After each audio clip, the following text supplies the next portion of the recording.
जय जगन्नाथ जय माँ सारला समस्त मोर हार्दिक शुभेच्छा। मो कवि और गीतिकार मानसी प्रभा स्वाई कुजंग जगतसिंहपुर। मो कवितार शीर्षक तुमे मो कविता लेखनी धार। तुमे मो कविता तुमे मो बनिता तुमे मो हृदय प्रीति झरणा। ऋणु झुणु शब्दे तुमे जे आसिब खोला रखिछि मो मन अगणा। तुमे मो मनर निभृत कोणरे नीरव निश्चल आवेग मोह। पुणी केतेबेले तप्त बालुकारे लहड़ी भांगिबा उत्तप्त कोह। गुप्त पंजुरी रे सुप्त मन पक्षी गुमुरी गुमुरी लुहरे भिजे। तुमे मो वीणार गुंजरित स्वर जेसर नीति मो कानरे बाजे।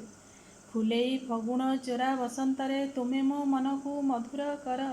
सात स्वर नेई कोइली गाइले मने उन्मादना स्वागत कर।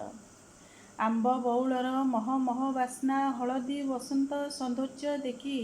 गाधुआ तुठरे कविता दियो मो कुआरी देहरे हलदी माखी।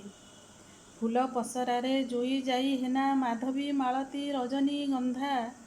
चोरा चैताली मृदु मलୟରେ बास्ना मल्ली फूल गभारे बंधा।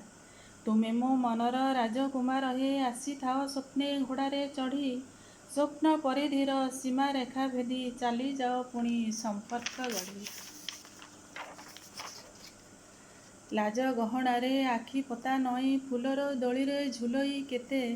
ओठ धारे जाहा कही हुए नाही तुम ओठ धारे कहिबी सते। शीतुआ संध्यार ज्योत्स्ना भिजा राति तुमे थाओ मोर पाखरे बसी। उम्हेई निआरे मिंजी आलुअरे उष्म ताकु दियो साथे परसी। पहिली आषाढ़े रिमझिम वर्षा साथे गाओ तुमे मधु मूर्छना। श्रावणर सेही उछुळा नईरे नाउरी पत्नीर भीति भावना। निदाघ बैशाखे असह्य यंत्रणा अतृप्त शोषिला प्राणीर भाषा। धरित्री माकळे आकाशर स्पर्श केबे पूरिब ता पीरती आशा। मन समुद्रर लहरी मालारे तुमे मो साउंटा शामुका मोती। शब्द गुछे बंधा करुण रागिणी प्रीति प्रणयर कविता ज्योति। तुमे मो मनर कल्पना मूलके स्वतस्फुट झरा मृदु झरणा। ଯାହାର ମୂର୍ଚ୍ଛନା ଭୁଲାଇ ଦିଅଇ ଦୁଃଖ ଅବସାଦ ନିଜ ଠିକଣା। ଦୁଃଖ ଅବସାଦ ନିଜ ଠିକଣା। ଧନ୍ୟବାଦ।